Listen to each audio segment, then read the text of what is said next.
Hello and welcome. My name is Tom. This is the Enthusiasm Project, Season 4, Episode Lucky Number 7. And to celebrate Lucky Number 7, I wanted to dive in and do a Q&A episode because we haven't done one since Season 3. And you know how important these absolutely not arbitrary season delineations are, but really a Q&A, they're so much fun, and it's a great way to kind of make this thing, which is typically a one-way street, more of a two-way street. So I this time reached out for questions on Twitter and Instagram. I use the Instagram story feature where you can do a response, post a little box, and people can post answers to it. I'd never done that before, and it worked so well because it's like the most organized way to collect questions. And I've done something a little different this time. So what I want to do, I've got basically what I think is like the perfect amount of questions. And I want to try for the most part to just go through all of them and spend as much or as little time on each one as necessary. And I've done something a little bit different than I have in the past, which is other than like just skimming through to see that they are there, they are in fact existing.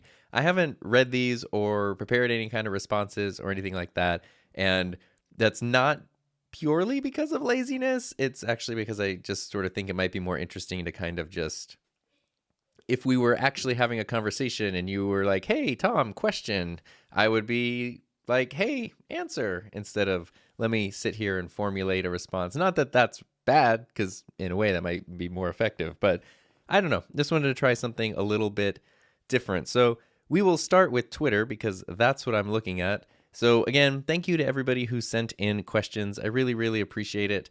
I'm sure we'll do it one more Q&A episode this season, maybe. Actually, honestly, I don't know if we have time because the last half of this season, I have some cool stuff to share that's going to take multiple episodes. So we will see. And I'm quite excited about that. We'll get into that later. Look at me teasing stuff. Okay. So here we go. First question, very appropriately, comes from Gary Cantrell at Gary Cantrell on Twitter. Have you ever had interest in wanting to do a video version of your podcast? Oh, this is like... This question, I'm not a video podcast guy, but I'm a video guy and I'm a podcast guy, and video podcasts are hugely popular. I am stuck in the feeling of, personally, what is the saying, as Fluff from Riffs, Beards, and Gear says, the juice isn't worth the squeeze. Meaning that for me, and I could be wrong, so if you're like, Tom, oh my God, we've been waiting for a video podcast. We got to see your beautiful face while we hear this amazing stuff. You know, I could be totally wrong, but the vast majority from what I have seen and understood, and also just my own personal listening habits, is people listen more than watch. And even when there is a video component, it's cool to see, and then it kind of gets set off to the side and people just listen anyway. The video component would open it up to being posted on YouTube, which also is kind of another can of worms because that would probably mean starting another channel. I'm not a huge fan of wanting to start a second channel right now. So it just doesn't seem practical for me. I did try and do a recorded version where basically it was nothing fancy. I literally just recorded myself recording a podcast episode and put that up on my Patreon like last month just to kind of see. And as of right now, let me go into my YouTube dashboard and check out that episode because we'll have to do it by date here. That was a weird sound my tongue just made. Let's see here. Where was it? I started putting on my Patreon when I was doing interviews with people. So, you know, I did one with like Raphael and Jared, and I have Heather from Fellow Filmmaker. When I started recording their interviews, just because we were doing, you know, Zoom calls or eCam interviews, I had those and I figured, hey, this is cool. So I asked all them and they said it's cool if I put them on Patreon.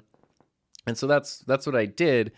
But for me, my podcast episode that I have up on Patreon has 0 views. So I don't have a thriving Patreon, but you can see nobody has watched it. So, it's just bringing video into audio is just such a beast. And then you still need the audio component because to distribute it on audio platforms, you still need that infrastructure there. It's something that's interesting.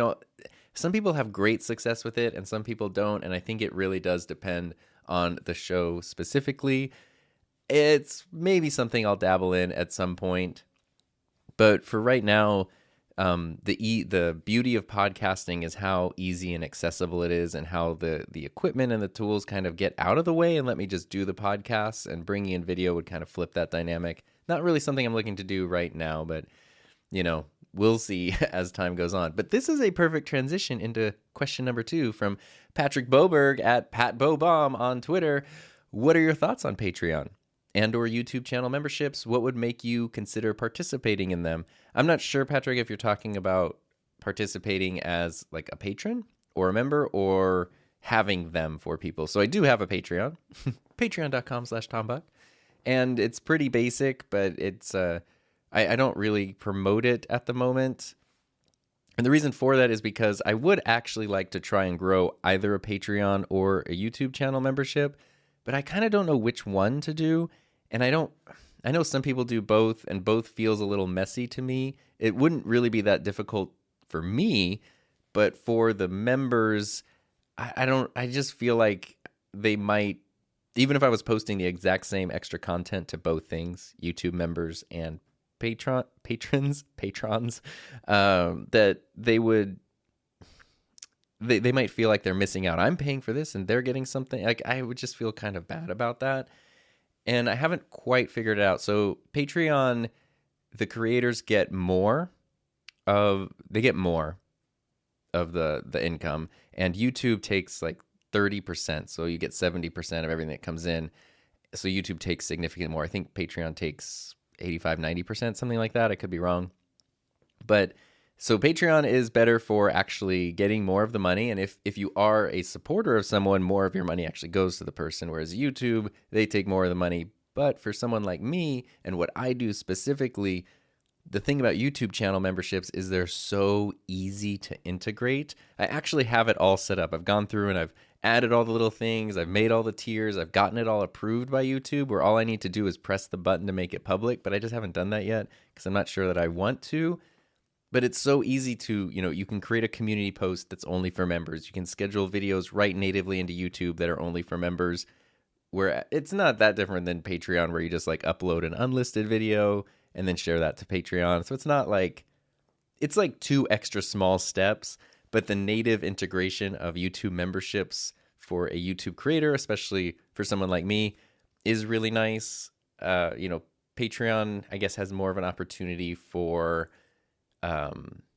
like blog style posts or even community discussion among members, which I like. I'm kind of leaning towards Patreon because I also just really like them as a company and where they come from and their whole philosophy. And that is a big thing that early on when I started monetizing my channel, that philosophy of your art has value and it's okay to get paid for creating stuff was something that helped push me towards being okay with monetizing my stuff, which was a very important step. So I just have a soft spot for Patreon. But I would be very interested to know if anyone wants to share with me what you think. Should I go, should I actually promote my Patreon? Should I have YouTube channel memberships? Does it make sense to do both? And then for me personally, I'm a patron of quite a few people. And the thing that makes me, I never go for benefits. I really don't care personally. Like if they have, you get this and you get that.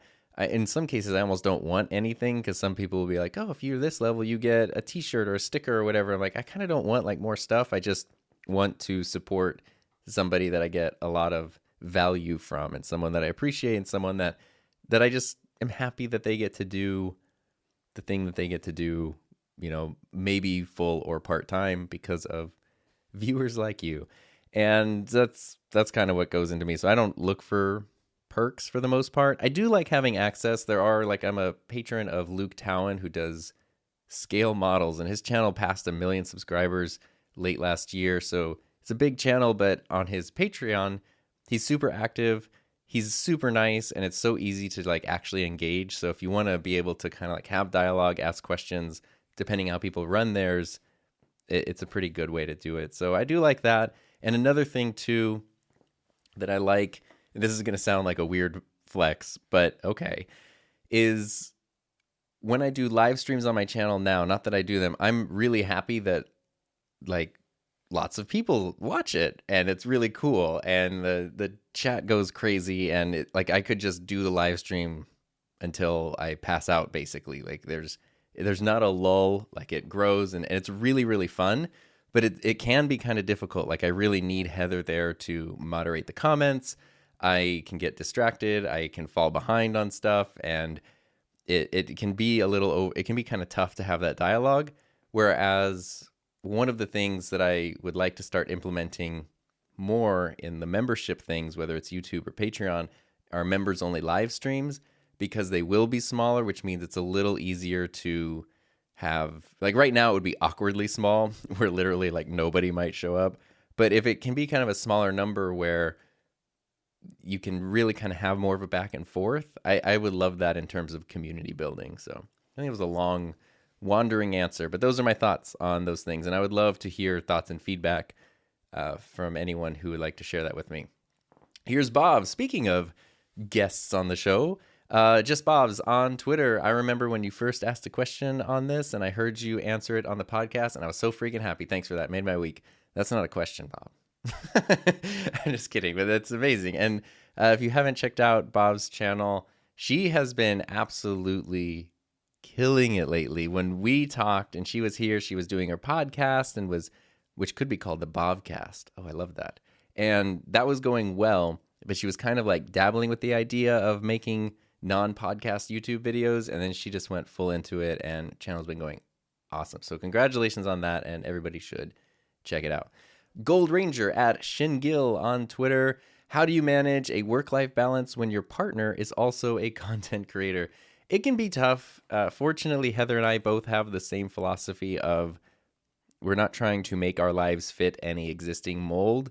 And so we know that doing this stuff is, it's her job. It's my like second full-time job at the moment. And it's also just the thing that we like to do. So it's going to spill over into, what you would call free time or off time, is just thinking about this stuff, talking about this stuff, because we do enjoy it.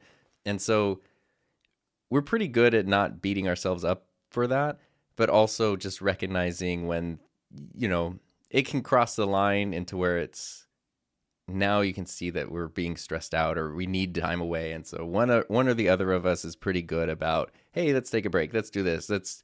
You don't need to do that for the rest of the day. Like let's this weekend, not do any of that kind of stuff. Like we're pretty good at moderating and regulating, but it's also just a fun thing, and we like working together on stuff. So it's something cool to, it's one of the first things we connected over when we met. So we like sharing it. And let's see here. Patrick Rambles, speaking also of somebody whose channel is just going off the walls, maybe, depending on when you're listening to this, just cross the 1 million view mark. So congrats, Patrick. What is the one thing you wish you knew when you started on YouTube? There's probably a lot of things, but I guess the one thing I wish I would have known when I started on YouTube was that it was okay to want to make YouTube videos. And I've talked about this, that one of the best things Heather did for me when we first met was she like gave me permission to make YouTube videos. Not that she was the one that had to give permission or anything, but I started my channel and dabbled in making a few videos and was feeling, I was having fun with it, but I didn't really know where the channel was going, and I still felt a little goofy, and I definitely didn't want anyone in my real life to know that this is a thing I was doing. And when I met her, some of the first things she said was like, oh, you should definitely have a channel. This is so cool. Yes, you should, she was just all about, you should do this and this and this and more, in a way that was, this idea that you're feeling very nervous about is actually super cool, and it's totally okay. And you can be in your 30s and starting a YouTube channel or whatever, and it's great, and it's accessible, and it's a valid thing to want to do. And just having that feedback from somebody, especially somebody I admired, was huge. And I'm glad that I got that. And I'm very grateful that I did so early on. But I always wonder how many people were in my position where they needed that and then they didn't get it. And so what I would say, the one thing I wish I knew is that if you want to start a YouTube channel, it's absolutely okay to want to start a YouTube channel. And it's okay to jump into it. And it's okay to take it seriously and set aside time for it, even early on when nobody's watching. And, if you think I'm going to upload a new video every Tuesday, and then you know that if you miss a Tuesday, literally no one will know because nobody's really watching, but you still want to be consistent and you still want to do that and you want to make it a priority for you. I think that that's really important, and I think that that's okay. And if there's nobody around you and nobody in your life directly to tell you that that's okay, I'm telling you right now that that is absolutely okay, and you should just go for it. Arlie Greenwald at Arlie_G. Do you edit your podcast or rely on a service? I made a weird noise right now when I opened my mouth. I'm sorry. I don't know why I'm just making weird noises all day today. But in addition to that, I am a control freak, and I do all of the things by myself. The only things that I've not done on my own, which is brand new, is I was on Alicia Way's podcast last month, Creators on the Come Up, and it was so much fun. I think we talked about this in past episodes. And he asked me if he could have like some of my graphics and assets and things, and then he made all of these like Ecamm live overlays and graphics packs based on that stuff, and they're so cool and I love them, and I'm going to start using them soon. I'm really excited about it. And that's like the only time I've ever let anybody else do any kind of like design stuff with my thing. I'm such a control freak. I do everything top to bottom. So it's totally just me, but I don't necessarily like, that doesn't mean I look down on people who edit a service. One of our like mastermind clients for Heather and I is a financial advisor who makes amazing videos. He records his videos, scripts them, does all that, and then just sends it out and hires an editor to put it all together because he doesn't have the time. He's not trying to be a video editor. That's not a thing that brings him joy, and it's cool. So for some people, outsourcing that stuff is great. For me, I do everything on my own, top to bottom, whether it's podcast, video. For better or worse, I do everything on my own. And let's see here. I was making mistakes on Twitter. As I was going through these questions, I was accidentally unliking them, like clicking them and clicking the heart. Sorry. Hope you guys weren't offended by that. Josh Scott at Josh Scott 928 asks, what is your favorite video that you have created? There's a few that just immediately popped to mind. I've talked about my Iceland video before, which like hardly anybody watches, even though it's a couple years old. I love that video and traveled all around the world to make that video, and I'm so proud of that video. So that's one of them. I do love my scale model water tower video, but there's something, I guess the better thing is I've never made a video I didn't like. There's parts of videos where I'm like, this could have been better, or I messed up on that, but I'm really proud and excited about every video, and that's not a like braggy, cocky thing. That's because I really, really, really try to do something in each video that I'm excited about. Maybe it's a cool intro sequence. Maybe it's a point that I'm making, dumb jokes that I'm proud of throughout the video. Whatever it is, even if it's literally just, a very simple, quick tech talk kind of video, or if it's something, 3D printed scale model water tower, which you definitely was an unusual video, but also a really fun one. The 3D printed water tower video, at the end of it, there's like a, cinematic B-roll sequence of the 3D printed water tower. That's like one of my favorite things I've edited because it's so ridiculous, but I can confidently say, without exaggeration, that it is the coolest cinematic B-roll sequence of a 3D printed airbrushed water tower on YouTube. I can guarantee it because it's also the only one. Let's see here. Kevin, basic filmmaker, asks, I would like to know exactly how you light your space. Every time I see it, I'm jealous. So bright and clean. Maybe you made a video on that already. I've done studio tour videos, and I'm going to, I think it's probably the next video I record is going to be a lighting setup video specifically. because I've gotten a lot of new lights lately. So I can't explain that via audio very well. If only this were a video podcast. I'm kidding. But I have 13 lights. So when I'm recording in here, there's 13 different lights on, everything from my big key light to a little accent light, 13 total. And as of either late December or early January, every one of those is a dedicated video light. Quite a few of them are RGB lights too, so I can change the color even if I rarely do, I can. But the key is that dedicated video light thing was such a game changer, because I was using some lights that were like cheap RGB floodlights from like Amazon, or I was using like Philips Hue bulbs, which look really cool. But the problem with those is that they all flickered a lot. And so if I was accidentally using like a different shutter speed, or if I was trying to do high frame rate footage for like a slow motion thing, I had to be very careful of what areas I was filming in, because I needed to avoid lights that were going to flicker. And it was just getting so frustrating. And I tried to find all these little options of like, maybe these ones won't, these ones won't. And everything was just flickering. And I said, you know what? Every light in here just needs to be a dedicated video light. So that way, no matter what shutter speed, what frame rate, what settings I'm using, it will never flicker. And that has just been so nice. And I've been getting a lot of questions and comments about lighting lately, so I appreciate that. So hopefully that means it's looking nice, I guess.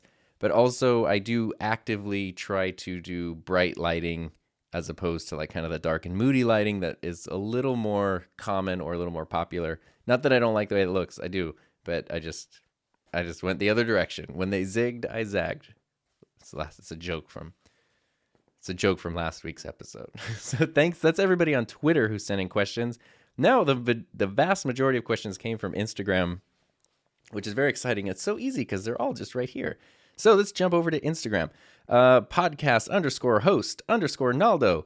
Honestly, how important is the audio bitrate, the lowest acceptable bitrate? Oh boy, we're getting right into the thick of things. So your audio bitrate, okay. If you're an audio pro, you might want to just like rip your speaker out if I say something incorrectly here. But you could kind of think of audio bitrate as an equivalent to video resolution.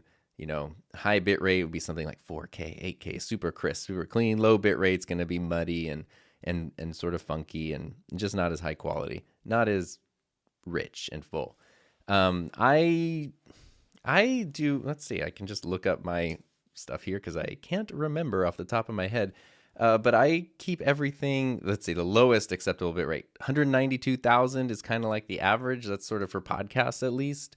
48,000 is probably as low as I would go, because I feel like below that is when I start to hear just sort of like a garbliness, or things start to sound like they're kind of underwater a little bit, and it just sounds a little compressed and weird. It doesn't mean it's not usable. It just, I don't know that someone who's not me would notice that, or the average person would. But since I spend a lot of time listening to audio and recording audio and editing audio, those little things just jump out a little bit more. So I keep it at 48,000 or higher. And, you know, typically the higher the better for the most part. Jeremy Aaron Kester asks, is there a way to only import selected channels from the Rodecaster? There is not. If you're a Rodecaster Pro owner, you know this. You can do single track where everything. That's what I'm doing with this show right now.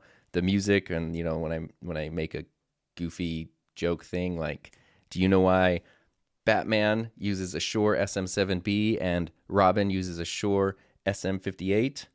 It's because they're a dynamic duo. The rim shot there is all just being mixed into one file. The music at the beginning of the show, all that stuff, just one audio file that gets uploaded. If I had multi-track turned on, when I imported, it would import every track separately. So if I decided I wanted to cut out the music or cut out the sound effects or whatever, I can edit each track separately. But the problem with the Rodecaster, which maybe could be updated, is it's an all or nothing situation. You have no way to select it. So it's either you do the stereo mix down where it's everything, or you get all the tracks at once, which isn't really a big deal. It's kind of annoying because your desktop or your folder will get filled with files. And if you're only using 3 tracks and now you've got like 9 or 11 or something taking up space, can be annoying, but then you can just delete them. And yeah, hope maybe at some point in the future there'd be a firmware update that lets you select which tracks you want to bring in. I think that would be pretty cool. Let's see. That Dave Dillon asks, what do you talk about when there's nothing to talk about? Have you heard of Q&A episodes, Dave? There's some truth to that there. It's tough, and that's kind of like, for me, that is a reason, as arbitrary as my seasons are, that's kind of where they fit in, is I can sort of outline ideas and get things going, and then once I get to 21 episodes, I know that, okay, if I want to take a couple weeks of a break and sort of like readjust and come up with new ideas, I can do that. So it's kind of like these stretches here. But Q&A episodes help, and I actually have a lot of things I want to talk about. I just can't talk about them yet, unfortunately. Pat, you're here again. Pat Bobom now on Instagram. Why are Zoom products so ugly while Rode's are chef's kiss beautiful? I don't know. Zoom products, and I'm sorry if anyone from Zoom is listening, Zoom products tend to deliver amazing sound quality. I've never been unhappy with the sound quality of a Zoom product, ever. If anything, I've always been blown away by it. But they're built terribly, for the most part. I mean, certain things like, I don't know. I mean, even like, I'm thinking of like the Zoom H5, which is a little recorder. And overall, I think that is a very well-built thing. But even dumb stuff like the SD card door will fall off. Just not even from being abused, just after you use it like for 6 months or a year, it'll just kind of fall off. Like Zoom products do weird stuff like that, where they have build quality issues. Some of their stuff is, like the H5, I think it looks great. I think the H6 looks great. They do weird things like the new, like the P8, which is kind of their Rodecaster competitor. Functionally amazing, but it's like this weird, cheap, light gray plastic. Like, it just looks like it's from the early 90s or something. I don't know. And then they did that thing, the H8, which like, it's literally called the Hate, and I hate the design of it. It looks like an insect or something. It's like an 8 input audio recorder. Again, functionally amazing, but I don't know what they like ingest into their bodies before they go into their design meetings, but they need to change it. Omar_Zamudio asks, do you think you still need a cloud lifter for the SM7B? The SM7B specifically, I would always pair with a cloud lifter or FET-head or some kind of booster, because it's a very gain hungry mic. And I can speak to the first time I ever used an SM7B, about 7 years ago. I started producing podcasts for the school district that I was working for, just using the gear that we had on hand, which was mostly like camera microphones, kind of rigged everything together actually into a Zoom recorder, into an H4n. And that's what we started with. And the school district liked it a lot. And eventually, after a few months, gave me a budget to order some better gear. And of course, I was like, well, every radio station I've ever been to or worked at used the SM7B. So I'm going to get the SM7B. And ordered 4 of those, and I was so excited to have like our own. And once I plugged them in and started using them, I was so underwhelmed with them. And the reason for that was because they were not going into a cloud lifter, so they didn't have the gain that they needed to sound their best. There are things like, speaking of Zoom, the P4, the P8 are supposed to have something ridiculous like 72 decibels of clean gain, which in theory would mean you could use a really gain-hungry mic like the SM7B with those recorders and not need to add in any other gain. I haven't done that myself, though, so I can't say. In general, I think a good rule of thumb, though, is if you want to get the best out of that mic, you need to have some kind of gain booster for it, which does kind of then raise the price. The mic's $400, but then you're going to add in $100 or $150 for a FET-head or a cloud lifter. Now it's a $550 mic. Just something to consider. Aaron Sorio, how can I eliminate the hum background noise? I'm using Rodecaster Pro and PodMic. That's true. Well, the Rodecaster Pro, the PodMic directly into the Rodecaster Pro. I got the best results not using a cloud lifter by keeping the gain level to 35, speaking as closely to the mic as I can, and then I would raise the channel level up to almost the top, like one notch from the top usually, and it sounded pretty darn good. Don't forget with the Rodecaster Pro, it seems to be a very common issue. I don't know that it's on every single unit, but I kind of think it is. The headphone preamps are noisy. So like right now I'm using headphones into the Rodecaster and I hear a lot of hiss, but that hiss isn't there then when I play back the file on the computer or when I upload it. And it took me a long time to realize that. And you can kind of drive yourself crazy.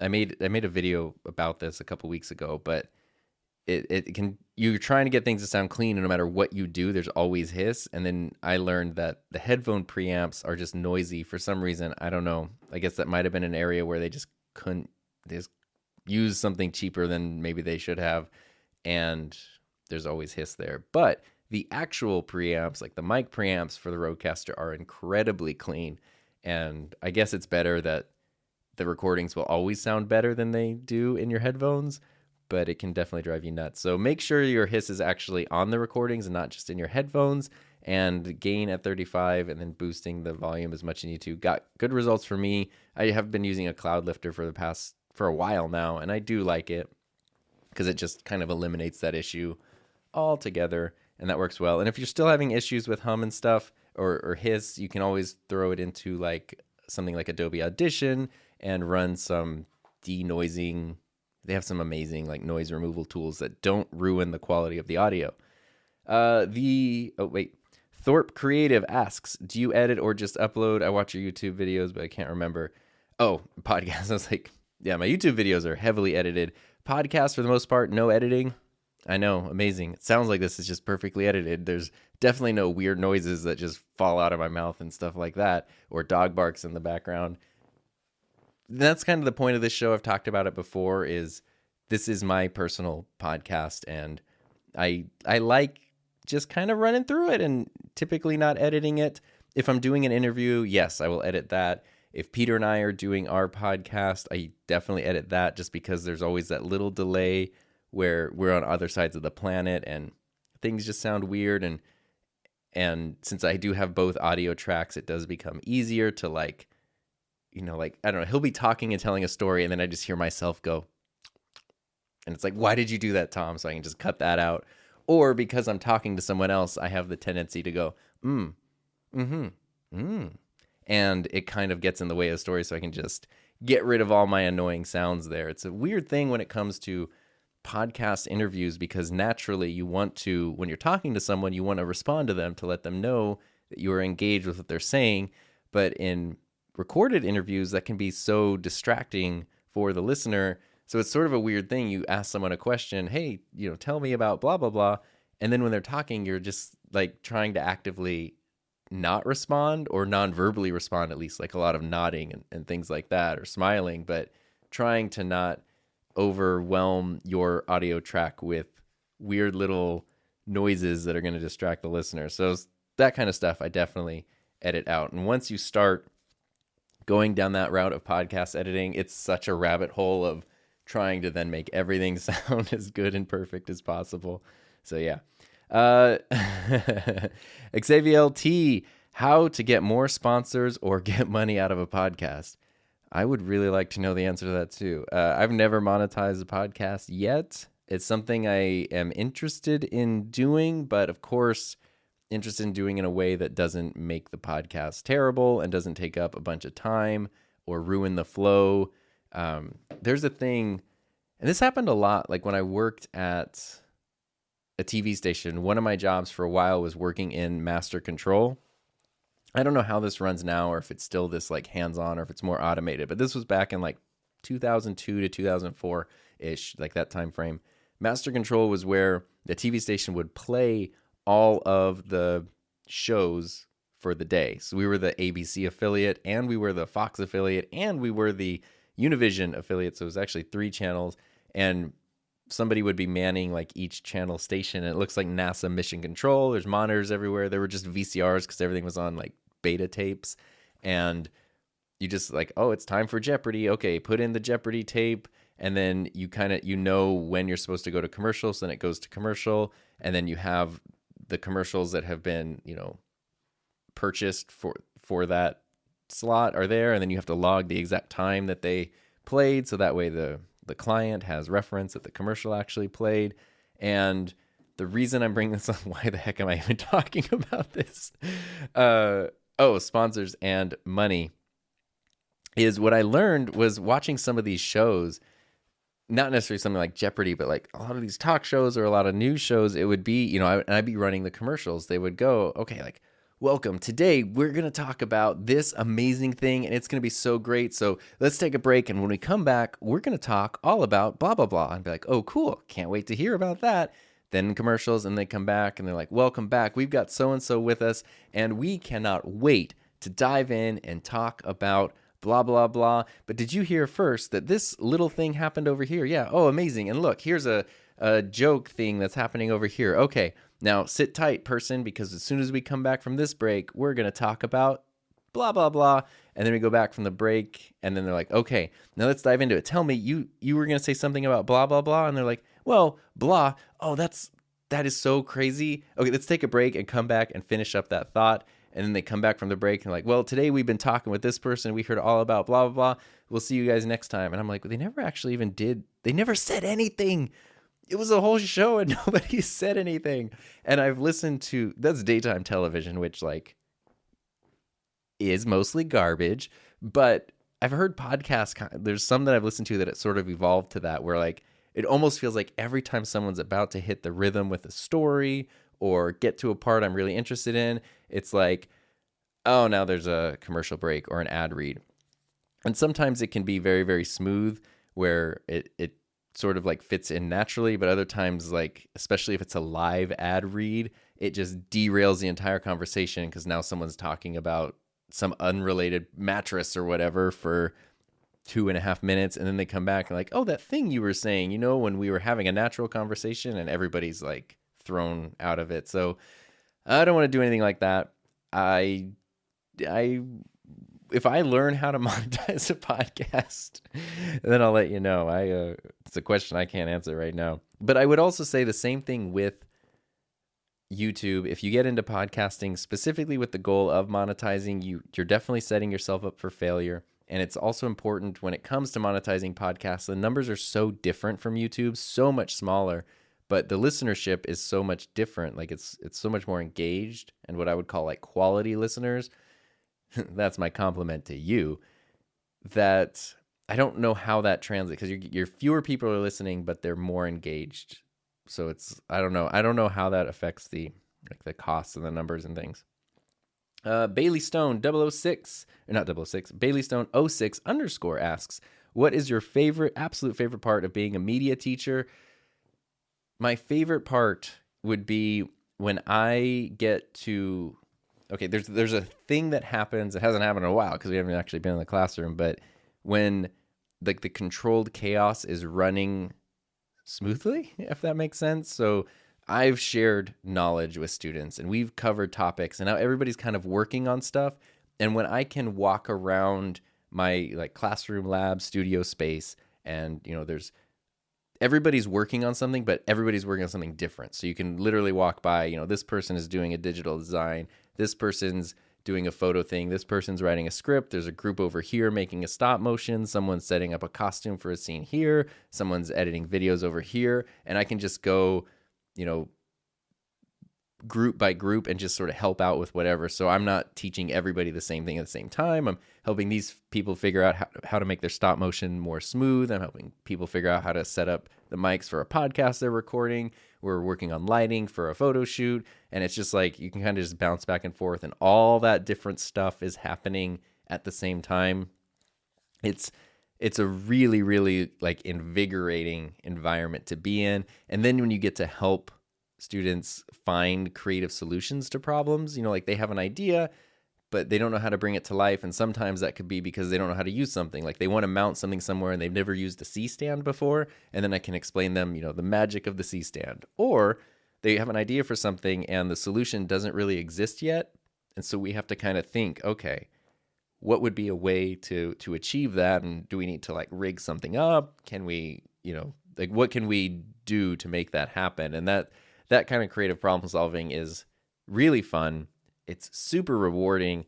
And from the teacher perspective, it's also the stuff that is going to help them the most going forward, because people might not ever want to see that video project again, but them being able to bring ideas to life and overcome obstacles and that sort of thing, that's going to be the skill that sets them apart in the future. So I would say that's my favorite part. That's what popped to mind first. Wormful Angel asks, do you think video is necessary for starting a podcast? I'm glad you asked. I don't, although you're doing an amazing video podcast right now, by the way, but I don't think it's necessary. I think it does depend on the audience. Some people really, really love their video podcasts, but I have found that myself personally, and many of the people I know who listen to video podcasts, they watch the first few minutes. They see the setup, the host and this, and then the thing just kind of gets set down and plays on its own over there. And that's a lot of effort for most of it to still just be listened to, in my opinion. But, and some people have made it work where video's a definite, important part of their show. Steph Sotelo asks, Rodecaster or Zoom PodTrack? I've not used the PodTrack yet. I'm trying to get a review one in. So that would be great. They're just out of stock everywhere. And I'm trying for the very first time, actually. I've never asked a company to send me a review product before. But I don't need one, and I don't have the budget to just buy a PodTrack right now. And so I'm asking, like, hey, this is what I want to do. Could you send me one? And they said yes, but they just don't have any in stock yet. So I'm waiting on that. So we'll see, but Rodecaster. Alexander Krogo Z asks, what made you start podcasting? Great question. I started listening to podcasts in 2009. I started producing podcasts in 2014, and then I started making my own podcasts in 2019. So there was a 10-year gap from the time I started listening to them and thinking, this would be cool, to actually making my own podcast. And I wish I had done that earlier, just like with YouTube. Starting earlier is like the only regret that I have. But the big reason, this was my first podcast, and the reason I started it was because I was kind of feeling muted. And you might have heard me talk about this before, but teaching in the classroom, even with great students, even with great classroom management, you can't get through more than a couple sentences at a time without having to stop and, ask someone to be quiet, answer a question, have the phone ring, somebody walks in the door, fire alarm goes off. Like, you're just trying to get your thought out, makes you feel like a crazy person sometimes. And that can be very frustrating. And YouTube is an amazing creative outlet. But YouTube videos, you don't want your YouTube video to just drag on or breathe, or I don't want to say don't want it to breathe, but there's an expectation I think the audience has with YouTube videos where there's absolutely not going to be any wasted time. If I've gone through and edited out breaths. If I am making a point in a video and I say, this thing's really great. And another thing is I will absolutely cut out that little breath and trim it down, and that, doing that throughout the whole video ends up cutting down a minute or something from the time. So that kind of thing with YouTube, where I might think like, I should really tell people the context of this thing, and there's maybe not time right now. Maybe that's the thing they wouldn't listen to. And you can see it on YouTube. You start doing that stuff, and sometimes that's where your viewer retention will drop off. So podcasting was a great way to go, I want to say something. I want to explore a topic. I want to communicate something, and I don't want to be interrupted. And I want it to be in a medium where it's okay for things to breathe, and it's okay for things to go on for a while. And most of the podcasts I listen to are at least an hour long, and that's enough time to really explore a topic and kind of get that out of my system. So that's why I did that. And 10 out of 10 would recommend. Farshul Waltrop asks, are podcasts are 60 minutes too long? It's a perfect follow-up question. Too long? What do you think is the best length for a podcast? Very personal question. I know some people who love short podcasts because they can listen to a couple of them every morning, or just do, if you have a 15-minute commute and there's a 15-minute podcast you can listen to, you're done. I personally love longer podcasts. I love them when they're at least an hour. I try to keep my shows at about an hour, sometimes a little over, sometimes a little under, because I don't want to just drag it out. But to me, an hour is enough time to kind of like dig into something. explore it, not do the example I gave of the TV station where you never actually dive in. An hour gives you time to dive in. Some podcasts are longer than an hour, which, especially if it's a topic or a guest that I'm interested in, when there's something you're interested in and you see it's a new episode and then you see that episode is like 2 hours long or something, oh, it's such a good feeling. It's like discovering a new season of a show that you love. It's just like, yes, I have so much now. And I love that. I get kind of bummed out sometimes when I'll find someone I like on a podcast. I'm like, oh, I can't wait to hear more. And then I look and it's 17 minutes long. I'm like, oh, I'm not even going to listen. So for me, I love longer podcasts, at least an hour or so, but it's a very personal thing. It depends on you, your audience. But I pretty much never listen to anything less than that. Mohammed Al-Nathir asks, can you make an episode about what you teach? I could. I can never include like students or anything like that, because obviously I can't record or film stuff during contract hours, and since my students are minors, they can't be involved at all. So that's why I talk about the stuff that I do, and then you don't really see it that much. But I could definitely do an episode about specifically like what I teach and how it works and what that journey's been like. That might actually be a great idea. So thank you.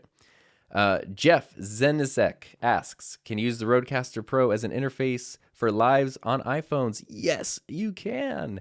And again, I actually mentioned this in a video, but thank you to Diana Gladney and Dee Nimmin for explaining how to do this to me. Explaining to me how to do this. Don't do it to me. Yes, you totally can. The key is using an actual TRRS cable. And the reason for that is I get the question a lot of people saying, I've connected my phone, but nobody can hear anything. So you connect the phone with the little TRS cable to the Rodecaster. The Rodecaster is picking up audio from the phone, but nothing is getting sent out to the phone. So if you have a caller, they can't hear the other people, they can't hear the sound effects, whatever. If you're trying to use it with Clubhouse or something like that, your sounds aren't carrying over. And that's because you need an actual TRRS cable. And the way to tell that you're using one, any auxiliary cable will take phone audio and put it into the Rodecaster.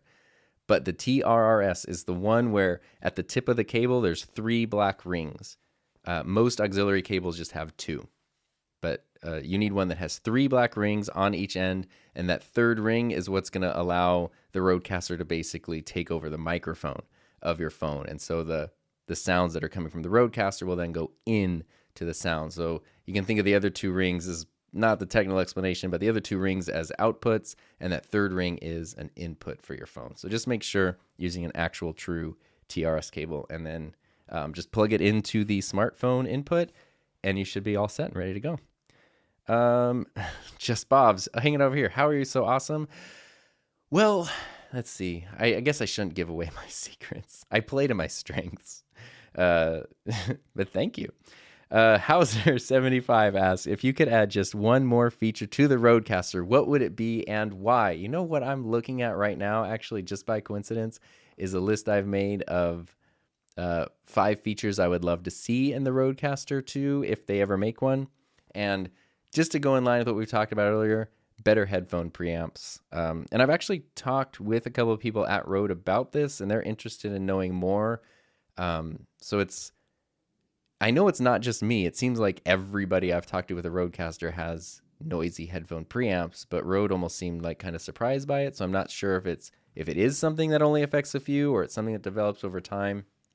But I would love clean headphone preamps. So what I'm listening to in my headphones is exactly what it sounds like on the recording.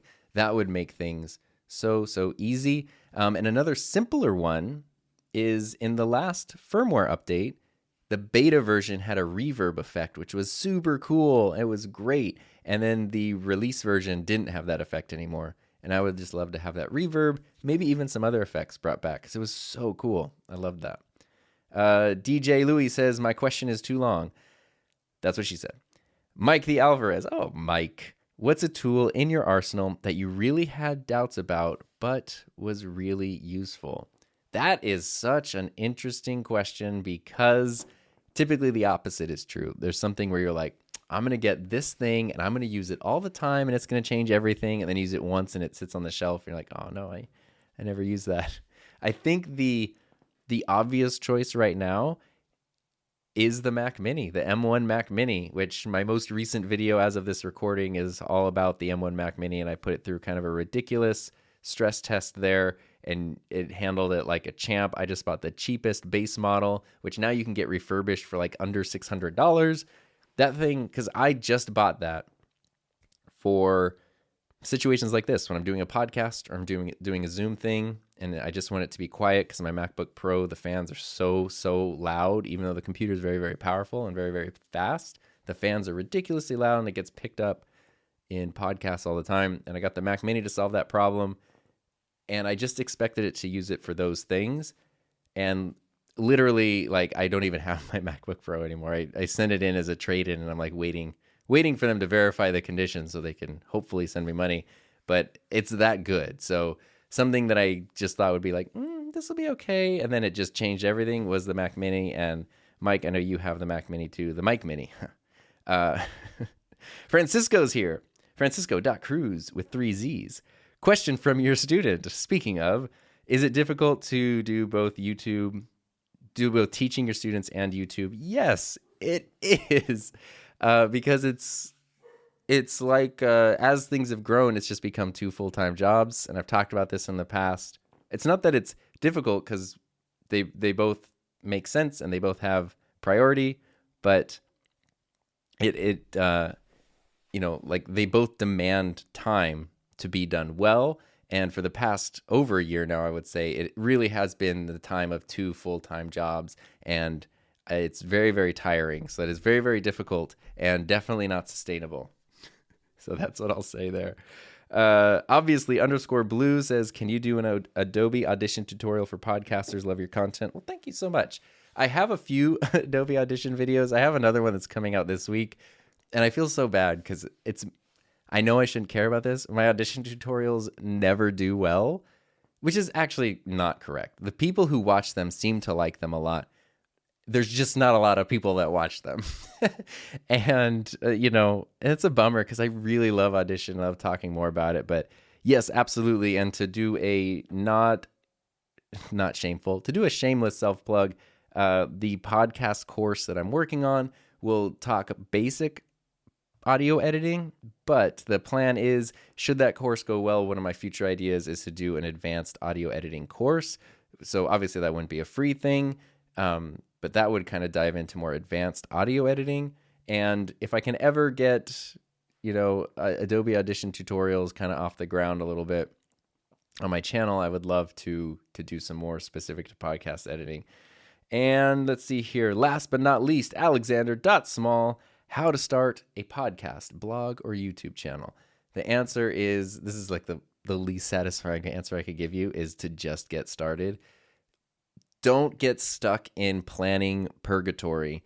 Yes, I do think you need to have a plan. We can have that discussion all day about strategizing and ideation and coming up with your idea and those sorts of things. And you don't want to just jump in and have no idea of what you're doing. But I've seen so many people just get stuck in, once I get this equipment, once I get this plan, once I write and record a whole season's worth of episodes all at once, then I'll be ready to get started. And what happens most of the time is time just passes and nothing happens. Whereas if you just jump in, your first, whatever it is, if it's your first podcast, first shows are going to sound rough. Your first YouTube videos are probably going to be not the best. Your first blog posts are probably going to be a little awkward. Doesn't matter. Just get started, because you really just can't get better until you get started, and work with whatever you have. Start with that. Upgrade as your needs become apparent. And that's just kind of the way to do it. But you have to jump in. Like, you cannot swim until you jump in the water. And after that, you can come up with all the strategy you want. You'll learn along the way. If you look at a thriving YouTube channel right now and you're like, they have hundreds of videos, and look at this beautiful channel banner and all these subscribers, and they know how to do community posts and all that stuff. Don't try to do that. Like, make a video. I remember, my channel banner was literally like a 10-year-old graphic that I had on my computer when I started, because I was like, who cares about channel banners? And it wasn't even for like 7 or 8 months that I realized these are actually very important and will change everything. And then, I've gone through many, many iterations of a channel banner, and they actually do make a huge difference. But starting the channel, that wasn't something that I even needed to concern myself with. It was much more about, can I make a video? Can I edit it? Can I put it out there? What happens if someone watches it? What happens if someone comments on it? Oh my gosh, what happens? The second video I made got my first dislike, and it was like immediate, like I published a video, it had like 4 views and 1 dislike, and I was like, oh God. So, that kind of stuff, like just going through the process. And it sucks because you want to be at the level of proficiency. You want to be up and running. I'm feeling this right now as I'm like working through the course that I just mentioned, because it's the first time I'm making a course. And so everything is new to me. Like I've made lessons before, made videos, I've done all that stuff, but I've not done it in this context. And it sucks because everything is new and everything is overwhelming. But I know that once I push through and do it the one time, then it will, it won't be new anymore. And then I can do it again and again and again.